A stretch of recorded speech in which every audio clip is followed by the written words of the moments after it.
My name's Mike, and I've been married to Lisa for 10 years now. We've got 3 awesome kids, and for the longest time, I thought we were living the good life. But that all came crashing down one night when we went to a party hosted by our neighbors, the Johnsons. Now, the Johnsons are pretty well known for throwing some wild get-togethers. Lisa had been hyped about going for weeks, talking it up like it was the biggest event of the year.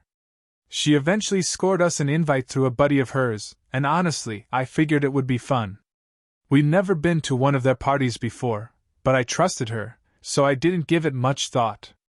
When we got there, everything seemed normal at first. People were chatting, music was cranked up, and drinks were going around. But as the night dragged on, I started feeling something was a bit off. I couldn't quite put my finger on it, but the atmosphere just felt strange. It wasn't until the party started winding down that things took a turn. Everyone gathered around this big bowl in the middle of the room, and that's when I noticed something weird. Women, including my wife, began dropping their house keys into the bowl one by one. Confused, I leaned over to Lisa and whispered, "What's going on?" She gave me this sly smile and said, "Relax, Mike, it's just part of the fun. The guys pick a key, and whoever's key they get, well, they spend the night with her." I was floored. My heart was pounding in my chest. "What do you mean by spend the night?" I asked, even though I already had a sinking feeling in my gut. Lisa didn't even blink. "You know," she said, "just for fun. It's no big deal, it's only for one night. It's like a little adventure to spice things up." I couldn't believe what I was hearing. My own wife, the mother of my kids, had dragged me into a swingers party without even giving me a heads up. My hands started shaking, and I grabbed her arm, pulling her into the kitchen for a private word. "You knew about this, didn't you?" I asked, my voice barely steady. Lisa didn't even flinch. "Yeah, I knew," she said, almost smugly. "I didn't tell you because I knew you wouldn't come if you knew the details." I was livid, but more than that, I was shattered. I had never felt so betrayed in my life. "We're leaving," I told her, trying to keep the anger in check. But Lisa wasn't having it. She yanked her arm away and glared at me. "We can't just leave, Mike. That'd be rude. Everyone's expecting us to stay, and besides, it's not like anyone's getting hurt. It's just one night, no strings attached. It'll even add some excitement to our marriage." I couldn't believe what I was hearing. "Excitement?" I shot back. "This isn't excitement, it's betrayal. I didn't sign up for this when I married you. We're leaving. Now." But she still wouldn't back down. "It's just for fun, Mike. Everyone does it. It's not cheating if we're both in on it. Think about it, for once, we could both enjoy something we've never tried before." I was speechless. For a split second, I considered what she was saying. Maybe some folks could look the other way and act like this wasn't a big deal. But that's not me. "Lisa, you're asking me to share you with another man. Do you even understand what you're saying? I don't want anyone else touching you, and I sure as hell don't want to be with someone else. We've been married for 10 years. Does that mean nothing to you?" Her eyes narrowed. "I'm not asking you to share me forever, Mike. It's just for tonight. After everything I've done for you and the kids all these years, I thought you'd give me this. Just a few hours to feel free, to be someone different for a change." I shook my head, my voice thick with emotion. "No. I'm not staying here. And if you want to, then you're making a choice. Either come home with me now, or don't bother coming home at all." The words came out harder than I meant, but I wasn't going to back down. Not this time. I stormed into the other room, went straight to the bowl of keys, and grabbed the one with the yellow tag, the one that was ours. Holding it up, I said to everyone, "No one told me about the rules of this little party. I'm not sharing my wife with anyone. We're leaving." There were murmurs, some people shot me dirty looks, like I just spoiled their good time. I didn't care. I turned to Lisa, still standing frozen by the kitchen door. "You can either come with me, or you can stay. But if you choose them, don't expect me to be here when you get home." Her face flushed with anger as I stood there, key in hand, waiting for her answer. She glanced around the room at the other couples, then back at me. You're being dramatic, Mike. It's not like I'm running off with someone forever. It's just a little fun, one night. Why can't you just let me have this? The audacity of it all hit me like a punch to the gut. Because it's not just one night for me, Lisa, I said, my voice trembling with frustration. This changes everything between us. You're asking me to stand by while you leave with another man, and somehow you think everything's going to be normal tomorrow. Do you even hear what you're saying? She crossed her arms and shot me a defiant look. You don't get it. I've been stuck in the same routine for years, raising the kids, playing the role of the perfect wife. I just want something different for once, to feel noticed by someone new. I couldn't believe what was coming out of her mouth. So what? You need some random guy to remind you that you're still attractive? I tell you every day how beautiful you are. I've been faithful to you, Lisa. I've never even thought about another woman the way I think about you, and now you expect me to be okay with this? She looked away, jaw tight, refusing to respond. That silence told me everything. Lisa had made up her mind long before tonight. There was no changing it. Fine, I said quietly. But understand this, if you walk out that door with someone else, you're not coming back through mine. We'll be done. You get that? For a brief moment, I thought she might back down. Her eyes softened, and for a second, I glimpsed the woman I married, the one who used to care about the life we built together. But just as quickly, the defiance returned. I'm sorry you feel that way, Mike. But I'm not going to let you control me. If this is what it takes to make me feel alive again, then I'm doing it. Her words hit me like a punch straight to the gut. Without another word, I turned and walked out the door. I didn't even look back. The second I stepped outside, I knew everything had changed. The life I thought I had, the future I envisioned with her and our kids, it was all falling apart. As I got in the car, a part of me half expected her to follow, to call out my name, to say she was sorry and that this was all a mistake. But she didn't. I started the engine and peeled out of there, leaving skid marks behind, just like the ones on my heart. The drive home was a blur. My mind was spinning as I gripped the wheel, replaying the whole disaster over and over again. I had always trusted Lisa, always believed we were solid. But tonight shattered that belief into a million pieces. How did we end up here? How did the woman I married turn into someone willing to throw it all away for a quick thrill? I couldn't make sense of it. I was angry, sure, but mostly I felt this deep, hollow sense of loss. Like something priceless had been torn away from me, something I'd never get back. When I pulled into our driveway, I didn't know what to do. The house felt cold and lifeless, even though it was full of memories from the life we had built together. I couldn't bring myself to go inside. Instead, I just sat there, staring at the front door, waiting for, what? For Lisa to call, to apologize? My phone sat silent on the passenger seat. No calls, no texts. She wasn't going to change her mind. After what felt like hours, I finally dragged myself out of the car and went inside. The silence hit me like a ton of bricks. I wandered through the house, passing by pictures of us, vacations, birthdays, all these little moments that now felt like they belonged to someone else's life. I ended up in our bedroom, but there was no way I could sleep in the bed we shared, knowing she was off with another man. So I grabbed a couple of suitcases and started packing. I didn't know where I was headed, but I knew I couldn't stay here, not tonight. Maybe not ever again. I threw in enough clothes for a week, grabbed my laptop and some toiletries. When I reached for my wedding ring, a wave of emotion hit me like a tidal wave. I stared at that ring, the one I had worn for over 10 years, and suddenly it felt worthless.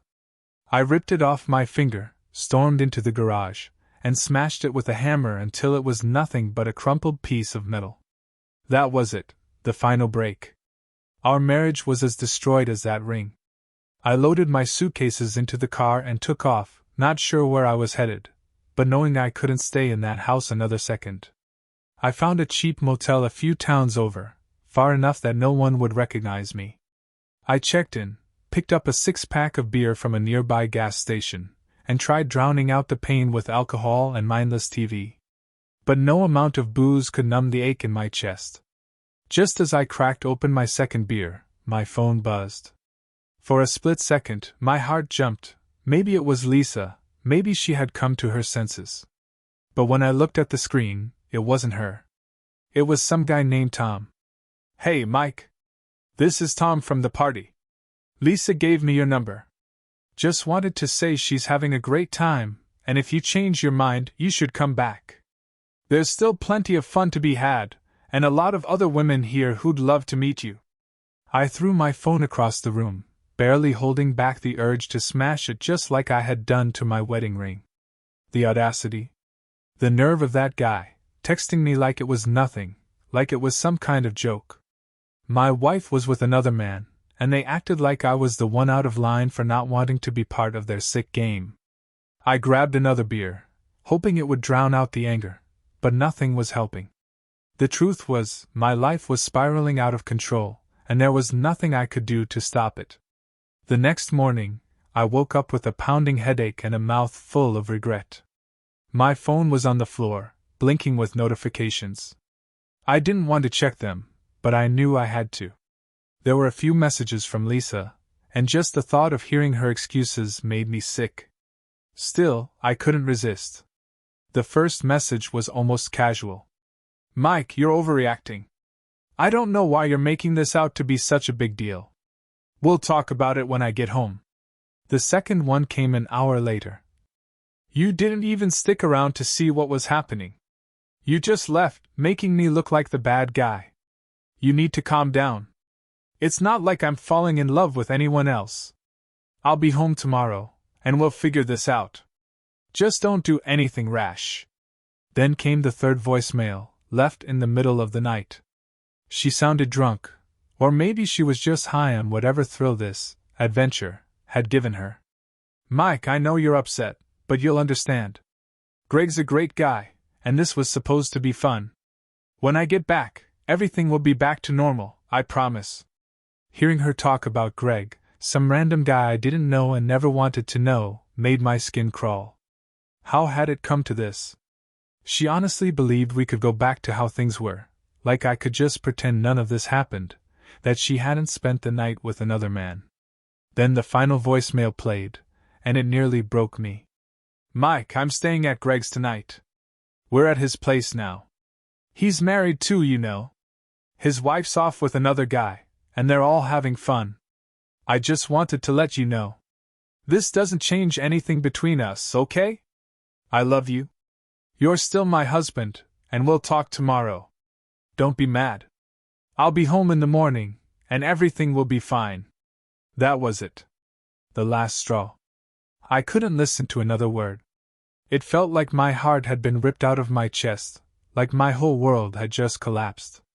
How could she possibly think we could go back to the way things were after this? It was madness. I sat there in that dingy motel room, staring at the wall, trying to make sense of it all. Everything I thought I knew about love, loyalty, and marriage had been destroyed in less than a day. I felt like a fool, like I had been blind to who Lisa really was. And maybe, in some way, I had been. Maybe I had ignored signs, hoping things were as perfect as I wanted them to be. But now the truth was out, and there was no going back. By noon, I made up my mind to drive back home, not for her, but for me. I needed to be in my house, in my own space, and figure out what came next. I wasn't going to wait around for her to walk through the door and act like nothing happened. When I got home, the house felt emptier than it had before. I couldn't imagine her being here again, not after what she'd done. Not in the place where we had built our life together. I sat at the kitchen table, staring at the walls, wondering how I was going to break this to our kids. They adored their mother, and I didn't want to be the one to tear their world apart. But at the same time, I knew they deserved better. They needed a father who wouldn't tolerate this kind of disrespect, who wouldn't stay in a broken marriage just for show. As the hours passed, I started thinking less about the betrayal and more about my future. There was no question in my mind now. I had to end the marriage. I needed to move on, for my sake and for the kids. Lisa could pretend all she wanted that things would be fine, but I knew better. When my phone rang again, it was her. This time I answered. "Mike, can we talk?" she asked, her voice softer than it had been in her messages. "I don't think there's anything left to talk about, Lisa," I said, my voice calm but cold. There was a long silence on the other end. I could hear her breathing, probably trying to find the right words to convince me there was still something worth saving. But I wasn't interested in excuses anymore. "Mike, I'm sorry," she finally said, her voice barely a whisper. "I didn't think it would hurt you this much. I thought you'd understand. It was supposed to be a one-time thing, something to spice things up. I love you, Mike. I never wanted to lose you. I didn't choose him over you," she interrupted, her voice rising. "It wasn't about him. It was about me. I wanted to feel alive again, to feel wanted. Don't you see? I've been stuck in this role for so long, just a mom, just a wife. I needed this," Lisa said, her words cutting through me like knives. "You needed this," I repeated, my voice full of disbelief. "I've loved you for 10 years, Lisa. I've never even looked at another woman, never wanted anything but you. And you threw it all away for what? A few hours of excitement?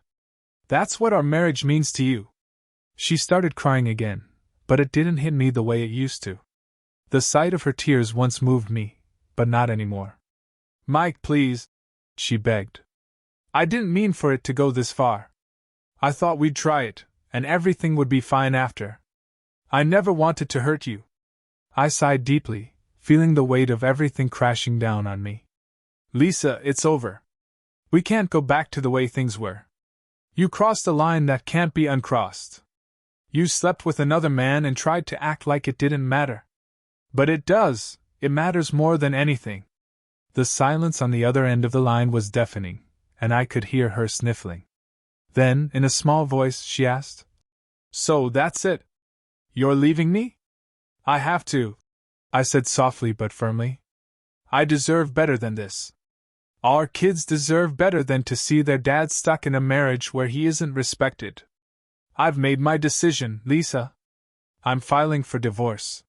She sobbed into the phone, and for the first time in hours, I felt a flicker of sorrow for the woman I used to love so deeply. But that love wasn't enough anymore. It couldn't erase what had been done. "I'll come home and we'll talk," she said, trying to sound hopeful. "I won't be here," I replied coldly. "We can sort out the divorce details later, but I'm done. You made your choice when you threw away our vows. I hope Greg was worth it." With that, I hung up, feeling the finality of it all sink in. I knew she tried to reach out again, but it didn't matter. My decision was set in stone. I wasn't going to let her walk all over me, and I wasn't about to let her think she could step out on our marriage and come back like nothing had changed. In the days that followed, I started making moves to protect myself and my kids. I contacted a lawyer, thought about custody arrangements, and prepared for the end of our marriage. The hardest part was explaining everything to the kids, but I knew staying with her would be worse in the long run. They needed to understand what respect and boundaries look like, and that sometimes, standing up for yourself is the only way forward. The truth is, I didn't just lose Lisa that night, I lost the future I thought we were building together. But as painful as it was, I knew I had to move forward. Staying would mean living with a constant reminder of her betrayal, and I couldn't do that to myself or my kids. It was going to be tough. There would be days when I missed the good times, the memories we had made together. But I would push through it. I had to. Because in the end, no matter how much love you have for someone, if they don't respect you, if they don't honor the commitment they made, then that love isn't enough to keep a marriage together. I learned that lesson the hard way, but I came out stronger because of it. As I packed up the last of my things and closed the door on the life I once knew, I took one final look back, not with regret, but with resolve. I was stepping into the unknown, but I knew one thing for sure: I would never let anyone make me feel this small again. Dear listeners, thank you for your incredible support and for tuning into my stories on YouTube. Your enthusiasm and feedback mean the world to me. Stay tuned for more exciting tales. Warm regards.